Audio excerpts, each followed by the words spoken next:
जेन सबसे माफी मांगती है और इसके पश्चात सभी लोग वापस अपनी कक्षा की ओर लौट जाते हैं।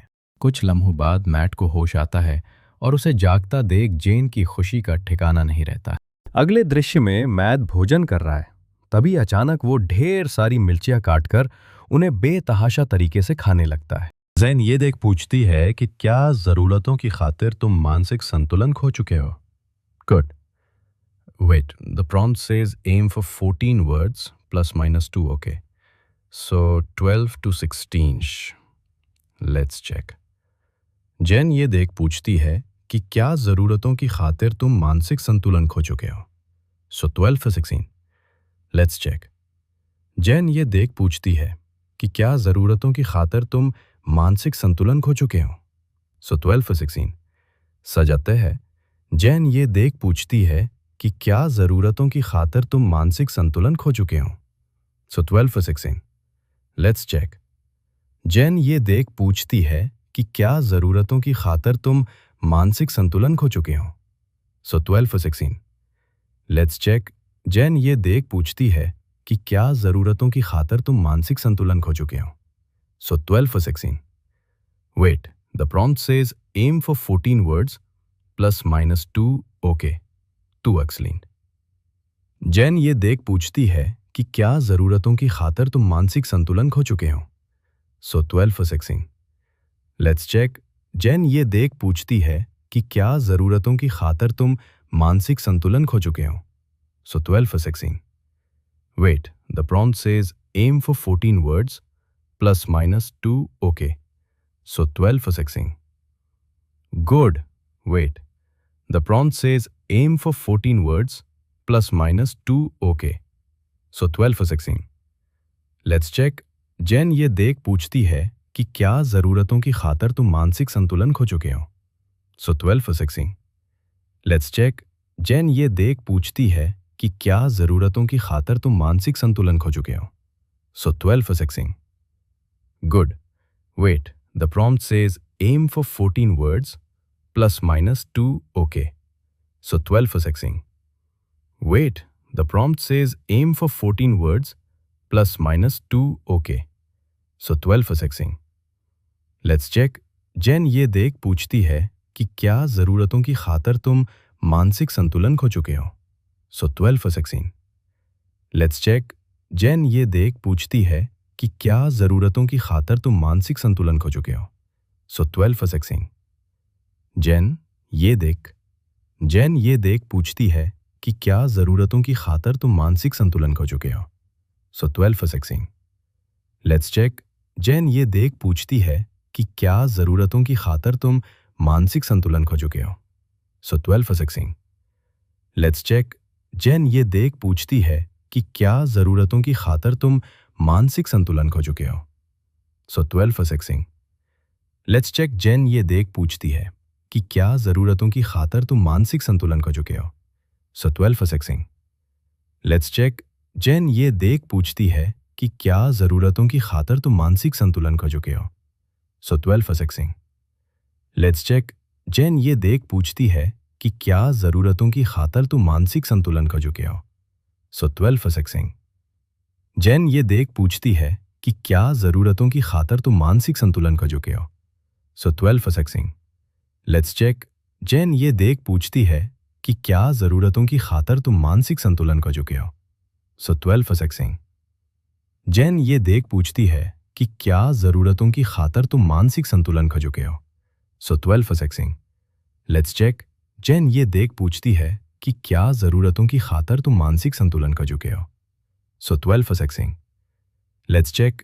जेन ये देख पूछती है कि क्या ज़रूरतों की खातिर तुम मानसिक संतुलन खो चुके हो? So 12 for 16. Let's check.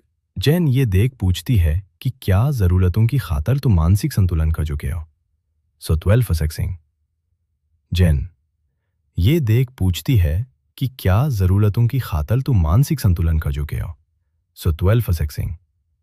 जेन ये देख पूछती है कि क्या ज़रूरतों की खातिर तुम मानसिक संतुलन खो चुके हो? So 12 for 16. Let's check. जेन ये देख पूछती है कि क्या ज़रूरतों की खातिर तुम मानसिक संतुलन खो चुके हो? So 12 for 16. Let's check. जेन ये देख पूछती है कि क्या जरूरतों की खातर तुम मानसिक संतुलन कर चुके हो?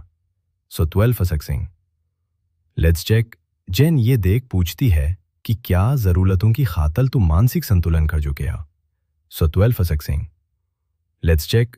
जेन ये देख पूछती है कि क्या जरूरतों की खातर तुम मानसिक संतुलन कर चुके हो? सो 12 फसक्सिंग कि क्या जरूरतों की खातिर तुम। मैट इनकार करता है ये कहते हुए कि इससे उसका शरीर विष मुक्त हो जाएगा।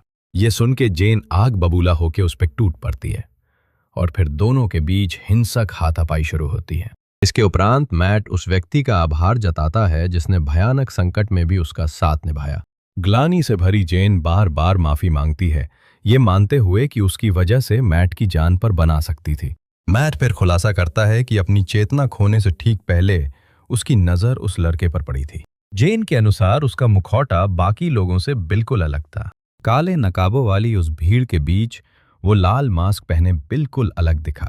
मैट का मानना है कि अगर वे हमलावर ब्लैक गैंग के सदस्य थे तो हमें बचाने वाला शख्स निश्चित रूप से डीमन गॉड गैंग का ही कोई सदस्य होगा। उसे देख हर कोई खौफजदा था। शायद वो डीमन गॉड गैंग का सरगना रेस सिल्वानिया ही रहा होगा। जेन सवाल करती है कि आखिर उसने हमारा साथ क्यों दिया। जेन सहमत होकर इस मसले को फिलहाल किसी और वक्त के लिए टाल देती है। तभी दोनों अपनी क्लास के लिए तेजी से रवाना होते हैं। सफर के दौरान आतंकित होकर एक लड़की उनसे टकराकर अचानक जमीन पर गिर पड़ी। जेन उससे जानना चाहती है कि आखिर क्या हुआ, पर वो युवती बिना एक लफ्ज कहे वहां से खामोशी से निकल गई। कक्षा में उनके प्रवेश करते ही मिस कात आने वाले दिनों में एक रोमांचक पार्टी का ऐलान करती हैं और ये बताते हुए उनके चेहरे पर एक रहस्यमयी हंसी छा जाती है, मगर क्लास के किसी चेहरे पर मुस्कान नहीं दिखती। तभी सेलिन नाम की युवती मिस्कात को आगाह करती है कि इन परिस्थितियों में जश्न मनाने का ये सही अवसर नहीं है। बीते कुछ हफ्तों में कई छात्रों ने अपनी जान गंवाई है। मिस्कात कहती हैं कि ये उनके वश की बात नहीं। मैडम वॉयलेट के इस फैसले के मुताबिक जश्न की ये महफिल इसी शुक्रवार को जमेगी। सेलिन पूछती है, क्या आपके पास इसे रोकने की शक्ति नहीं है? जैसे ही वो अपनी बात आगे बढ़ाने की कोशिश करती है, मिस्कात उसे बीच में ही रोक देती हैं। जेन हर गतिविधि को गौर से परखती है और जान लेती है कि इस पूरी साजिश के पीछे के असली मास्टरमाइंड तुम ही हो। मेरे साथियों, और मुझे तुम्हारा जरा भी खौफ नहीं। ब्लैक गैंग हो या डीमन गॉड, अब तुम सबको हमारी दहशत माननी ही पड़ेगी। दोपहर के खाने पर जेन सबको बताती है कि वे इस यूनिवर्सिटी की असलियत से अनजान होकर यहाँ पहुंच चुके हैं। दोपहर के खाने पर जेन सबको बताती है कि वे इस यूनिवर्सिटी की असलियत से अनजान होकर यहाँ पहुंच चुके हैं। अब हमें इसके अतीत की पूरी पड़ताल करनी होगी, तभी पलटवार करना मुमकिन होगा और हम यहाँ से सुरक्षित बाहर निकलने का मार्ग खोजेंगे। अब ये सभी मिलकर ये तय करते हैं कि वे इस विश्वविद्यालय के इतिहास की हर जानकारी गहराई से जुटाएंगे। जेन को संदेह है कि उनकी सहपाठी सेलिन शायद किसी रहस्य से वाकिफ है, इसलिए वे उसे अपने गुट में शामिल करने का हर मुमकिन प्रयास करने वाले हैं।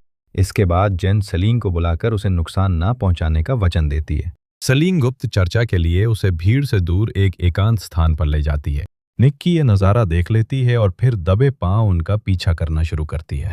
अब वे दोनों एक वीरान स्थान पर जा पहुंचते हैं। सेलिन जेन से ये जानना चाहती है कि क्या इस गुप्त सूचना के बदले वो अपनी कीमती जान को भी दांव पे लगा सकती है। जेन जोर देकर कहती है कि तुम जो भी जानती हो मुझे बता दो, मैं अब हर तरह के परिणाम के लिए तैयार हूं।